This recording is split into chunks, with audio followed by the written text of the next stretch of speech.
प्रिय दर्शकों, यह प्रश्न था कि आप सदैव कहा करते हैं कि बच्चों की कुंडली में अगर राहु की महादशा प्रारंभ हो जाए तो उनकी शिक्षा को यह पूरी तरह से खराब कर देगा। तो फिर ये जितने बच्चों की कुंडली में होगा वो सबके ऊपर लागू होगा? देखिए, सबसे पहले मैं आपको बताना चाहता हूं कि राहु को समझना होगा। राहु, केतु, शनि आज के इस समय में सबसे ज्यादा लोगों का, ज्योतिष प्रेमियों का ध्यान आकर्षित करने वाले ग्रह हैं, ध्यान खींचने वाले ग्रह हैं। लेकिन ऐसा नहीं है कि राहु की अगर महादशा हो तो हम केवल और केवल बुरी कल्पना करें। सवाल उठता है कि जैसा मैंने कई बार कार्यक्रमों में जिक्र किया कि राहु की महादशा हो तो यह बच्चों की शिक्षा को बाधित करने वाली है। यह सत्य है, इसमें कहीं दो मत है ही नहीं कि वो शिक्षा बाधित कर ही देगी। राहु की महादशा में निसंदेह बच्चों की शिक्षा खराब होगी। विचारणीय क्या है? देखिए, राहु और केतु ये जो दोनों ग्रह हैं, इनका प्रभाव आप सभी जानते हैं कि स्वतंत्र प्रभाव नहीं होता इनका। ये निर्भर करते हैं जिस भाव में बैठे हैं उस भावपति के प्रभाव पर।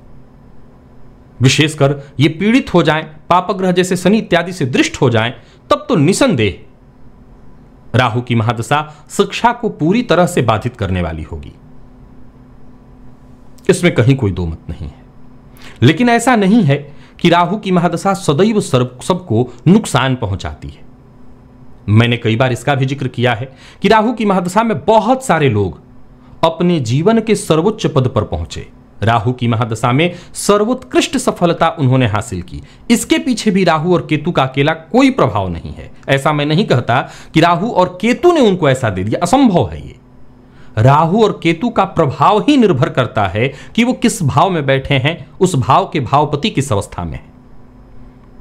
वो जिस भाव में बैठे हैं उस भाव का भावपति अगर बली अवस्था में है तो निसंदेह लोगों को राहु और केतु ने सर्वोत्कृष्ट स्थल पर, सर्वोच्च स्थल पर पहुंचाया है। अब राहु और केतु भ्रम है। विशेषकर राहु और केतु की अगर हम चर्चा करें तो ये भ्रामक ग्रह हैं, भ्रम उत्पन्न करते हैं। और बाल्यकाल जो है वो शिक्षा का काल, जो समय जो है, बच्चे यहां उनकी मानसिकता इतनी विकसित नहीं होती है। वो भ्रम का शिकार तुरंत हो जाते हैं और शिक्षा पूरी तरह से एकाग्रता चाहती है। अगर शिक्षा काल में कोई है तो उससे सबसे ज्यादा एकाग्र होना पड़ता है। विद्यार्थी अगर भ्रमित हो, एकाग्रचित्त न हो तो सीधी सी बात है उसकी शिक्षा खराब होगी। तो यह कारण है कि राहु कमजोर कर देता है। लेकिन अगर आप युवा अवस्था में है, प्रौढ़ावस्था में, आप एक ऐसी अवस्था में हैं जहां आपको देश दुनिया का पता है, क्या सही है क्या गलत है, इन चीजों को आप भली भांति जानते हैं। हालांकि राहु वहां भी अच्छे अच्छे जानकारों को भ्रमित करती है, पर फिर भी राहु की महादशा में डिस्टर्ब होता है व्यक्ति। लेकिन वहां इतनी एकाग्रता की आवश्यकता नहीं होती। वहां 2 और 2 जोड़ करके 5 करना होता हो तो बेहद आसान हो जाता है कार्य। तो विद्यार्थियों के लिए डिस्टर्ब करने वाले हैं। उपाय सदैव याद रखिए कि राहु और केतु की महादशा हो, विशेषकर राहु की, तो शिक्षा मैंने लगभग खराब होते देखी है। और उपाय सदैव कहा करता हूं कि परिस्थितियों को देखते हुए लाजवर्त धारण कराइए बच्चे को और गणेश जी की आराधना कराइए बच्चे से। गणेश जी की आराधना से भी उसको फायदा मिलेगा। बुधवार के बुधवार कम से कम सप्ताह में एक बार उसको थोड़ी सी फिटकरी दें और कहें कि अपना उस दांत वो उसी से साफ करे। इससे बुध को बल होगा, वो स्थिति थोड़ी मजबूत होगी। तो बुध के ठीक होने से राहु ठीक होते हैं, तो गणेश जी की आराधना से भी स्थिति ठीक हो जाएगी।